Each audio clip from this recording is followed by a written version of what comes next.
जय Shri Krishna friends, welcome to Hari Mukund. आज मैं आपको वरुथनी एकादशी के बारे में बताऊंगी। वरुथनी एकादशी वैशाख महीने के कृष्ण पक्ष की एकादशी को मनाई जाती है। वरुथनी एकादशी के दिन सभी पवित्र नदियों में स्नान ध्यान कर साधक श्री हरि विष्णु की आराधना करते हैं। साथ ही इस एकादशी का व्रत भी रखा जाता है।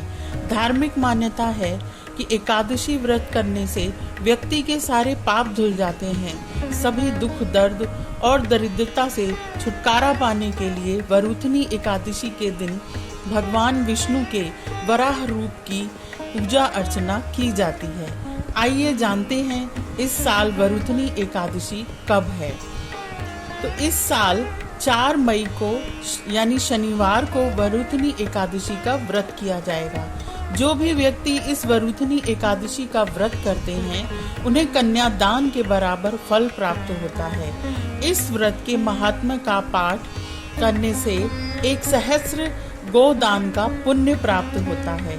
तो वरुथनी एकादशी का आरंभ 3 मई शुक्रवार को रात्रि 11:24 पर आरंभ होगा और 4 मई यानी शनिवार को रात्रि 8:38 पर समाप्त होगा।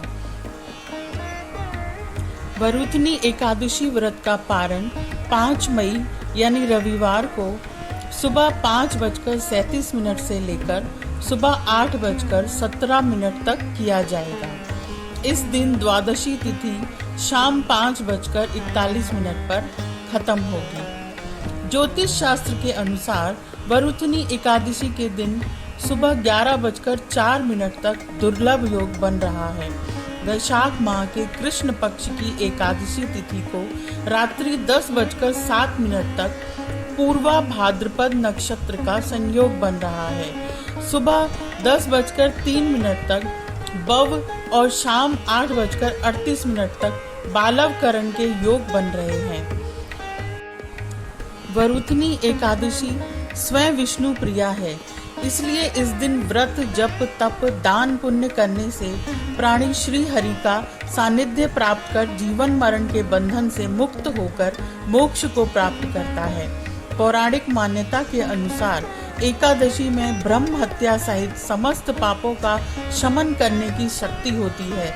इस दिन मन कर्म वचन द्वारा किसी भी प्रकार का पाप कर्म करने से बचने का प्रयास करना चाहिए। साथ ही तामसिक आहार के सेवन से भी दूर रहना चाहिए। वरुथनी एकादशी का व्रत करने से मन चाहे फल की प्राप्ति भी होती है। वरुथनी एकादशी की एक बहुत ही प्रचलित कथा है, जिसमें कि श्री कृष्ण ने युधिष्ठिर को कहा था कि यह एकादशी का नाम वरुथनी है। यह सौभाग्य देने वाली, सब पापों को नष्ट करने वाली तथा अंत में मोक्ष देने वाली है। प्राचीन काल में नर्मदा नदी के तट पर मानधाता नामक राजा राज्य करता था। वह अत्यंत दानशील तथा तपस्वी था। एक दिन जब वह जंगल में तपस्या कर रहा था, तभी न जाने कहां से एक जंगली भालू आया और राजा का पैर चबाने लगा। राजा पूर्ववत अपनी तपस्या में लीन रहा। कुछ देर बाद पैर चबाते चबाते भालू राजा को घसीटकर पास के जंगल में ले गया। राजा बहुत घबराया, मगर तापस धर्म अनुकूल उसने क्रोध और हिंसा न करके भगवान विष्णु से प्रार्थना करी। करुण भाव से भगवान विष्णु को पुकारा। उसकी पुकार सुनकर भगवान श्री हरि विष्णु प्रकट हुए और उन्होंने चक्र से भालू को मार डाला। राजा का पैर भालू पहले ही खा चुका था। इससे राजा बहुत ही शोकाकुल हुआ। उसे दुखी देखकर भगवान विष्णु बोले, हे वत्स, शोक मत करो, तुम मथुरा जाओ और वरुथनी एकादशी का व्रत रखकर मेरी वराह अवतार मूर्ति की पूजा करो। उसके प्रभाव से पुनः सुदृढ़ अंगों वाले हो जाओगे।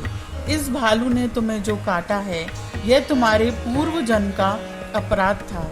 भगवान की आज्ञा मानकर राजा मानधाता ने मथुरा जाकर श्रद्धा पूर्वक वरुथनी एकादशी का व्रत किया। इसके प्रभाव से राजा शीघ्र ही पुनः सुंदर और संपूर्ण अंगों वाला हो गया। इसी एकादशी के प्रभाव से राजा मानधाता स्वर्ग गया था। जो भी व्यक्ति भय से पीड़ित है उसे वरुथनी एकादशी का व्रत रखकर भगवान विष्णु का स्मरण करना चाहिए। इस व्रत को करने से समस्त पापों का नाश होकर मोक्ष मिलता है। आज के लिए इतना ही।